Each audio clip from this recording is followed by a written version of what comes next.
Hello friends, कैसे हैं आप सब। आई होप आप सभी अच्छे होंगे। तो आज मेरी मॉर्निंग हो गई थी 5:30 पे एंड थोड़ा सा मैं बाहर आई तो मैंने देखा कि वेदर काफ़ी अच्छा है और हवा भी चल रही है, तो मैं यहाँ पे आकर के अपना पढ़ने लगी। सबसे पहले welcome back to my new blog. और अगर आपने मेरे चैनल को लाइक नहीं किया है तो लाइक करें, सब्सक्राइब नहीं किया है तो सब्सक्राइब करें एंड मेरी वीडियो में एंड तक बने रहें। यहाँ पर मैं इसलिए बैठ के पढ़ रही थी कि जब मैं बाहर आई एकदम से तो मुझे लगा कि काफ़ी अच्छी हवा चल रही थी एंड वेदर बहुत अच्छा था एंड अंदर मुझे एक तरह का सफोकेशन हो रहा था जो कहीं ना कहीं अंदर ही अंदर इरिटेट करता है। तो यहाँ पे आई तो थोड़ा रिलीफ मिला, तो सोचा कि क्यों ना जब बैठी हूँ टाइम वेस्ट करने से अच्छा है कि कुछ रिवाइज भी कर लूँ। एंड तो इससे क्या होगा, मेरे दो बेनिफिट हो जाएंगे कि एक इन्वायरमेंटल भी हवा जो है वो मिल जाएगी एंड दूसरा ये है कि जो रिविज़न कर रही हूँ, जो मैंने कल पढ़ा था वो मेरा हो जाएगा। तो यहाँ पे मैं बस दोनों काम एक साथ करने की कोशिश कर रही थी क्योंकि मेरे पास अब इतना नहीं कह सकती कि मैं बहुत ज़्यादा टाइम है या बहुत कम टाइम है, क्योंकि अभी कुछ भी नहीं कह सकती मैं, क्योंकि अभी मेरे जो सिचुएशंस हैं वो बिल्कुल कह सकते हैं एंडिंग में ही है and baby is coming soon, कभी भी तो मुझे भी नहीं पता बट स्टिल। लेकिन ये है कि फिर भी तो यहाँ पे हमेशा ना अक्सर एक मन में बात रह जाती है, सारा काम कर लो सब कुछ कर लो बट फिर भी एक मन में ये बात रह जाती है ना कि अगर अपने लिए कुछ नहीं कर पाए हैं ना, तो फिर ये क्वेश्चन मेरे माइंड में हमेशा रहता है कि क्यों, और जो भी अभी तक किया है वो टाइम भी वेस्ट हो जाता है। तो फाइनली सुबह का जो टाइम था वो अप हो चुका था एंड उसके बाद मैं किचन में आ गई थी। आज मुझे ब्रेकफास्ट में बनाना था, तो मैं ये रखा हुआ था मेरे पास, कैबेज रखा हुआ था, तो मैंने सोचा क्यों ना कैबेज को बना लिया जाए। तो क्योंकि एक हाउस वाइफ है ना, हाउस वाइफ को हर एक चीज़ देखनी पड़ती है।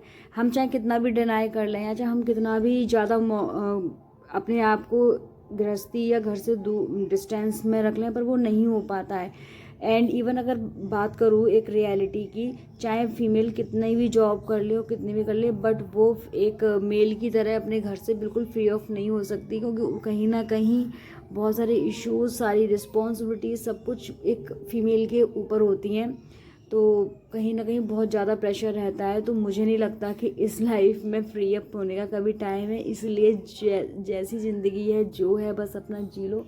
बर्बाद करने की ज़रूरत नहीं है, टाइम वेस्ट करने की ज़रूरत नहीं है, कुछ सोचने की ज़रूरत नहीं है, क्योंकि टाइम वेस्ट करने से कुछ नहीं होता है। जितना टाइम मिल रहा है, मौका मिल रहा है इन्जॉय करने का तो इन्जॉय करो, खुश रहने का तो खुश रहो। यहाँ पे मैं कपड़े भी आज मेरे बहुत ज़्यादा हो गए थे, तो मैंने सोचा क्यों ना मशीन लगा देती हूँ एंड धीरे धीरे ये काम भी होता रहेगा, क्योंकि सारी चीज़ों को ना मैनेज करना पड़ता है एंड अपने आप को भी मुझे खुद ही मैनेज करना पड़ता है। फिर भी ना कहीं लोगों का कुछ ना कुछ कहने को सुनने को मिल ही जाता है। बहुत सारे लोग ऐसे हैं ना, अगर मैं बात करूँ पुराने अगर अपने पुराने टाइम जो बुज़ुर्ग हैं उनकी, तो उन लोगों का इशू है, अरे हमने तो इतने सारे बच्चे किए हैं, हमें तो कोई इशू नहीं है, तुम्हारे साथ पता नहीं क्यों इतनी क्रिटिकल कंडीशंस हो रही हैं, तुम्हारे साथ क्यों इतना। इवन अब सच बताऊँ तो बताने में भी डर लगता है कि मुझे कोई प्रॉब्लम है, तो मैं तो बताती भी नहीं हूँ, क्योंकि लोग कहते हैं कि हमें तो पता ही नहीं चलता बच्चे कब हो गए, कब बड़े हो गए, कब हो गए। बट मुझे पता है, क्या कहते हैं कि ये जो सहरे हैं वो इतना इजी नहीं होता है, it's very difficult time, it's very painful time. और किसी को कहो तो लोगों का सामने से रिएक्शन मोटिवेट करना तो नहीं होता बट डिमोटिवेट करना ज़रूर हो जाता है। तो मुझे तो अब सच बताऊं तो अपनी प्रॉब्लम मैं किसी से ये भी नहीं कह सकती कि मैं बहुत ज़्यादा तकलीफ़ में हूँ, क्योंकि मुझे तो आगे से यही रिएक्शंस मिलते हैं।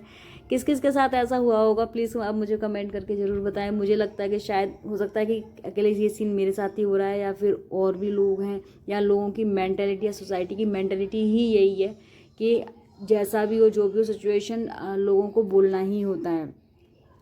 मेरे साथ तो बहुत ज़्यादा हो रहा है। मैं अगर किसी से कहूँ कि मुझे ये प्रॉब्लम्स हैं या ये सफ़र कर रही हूँ, तो लोगों का जस्ट रिएक्शन होता है। आज की जनरेशन नहीं कह सकती, लेकिन हाँ जो हमारे पुराने बुज़ुर्ग हैं पर उनका ज़रूर कहना रहता है। तो मुझे थोड़ा सा डिसअपॉइंट भी हो जाता है एंड कभी कभी मैं बहुत ज़्यादा पेन को भी सह लेती हूँ कि कोई फ़ायदा नहीं है कुछ कहने से, सुनने से। एंड लोग जब भी कन्वर्सेशन में भी मैं सिर्फ शांत रहती हूँ कि क्या ही बोलूँ, सामने से अगर कुछ ऐसा सुनने को मिल गया ना तो और ज़्यादा पेनफुल हो जाएगा।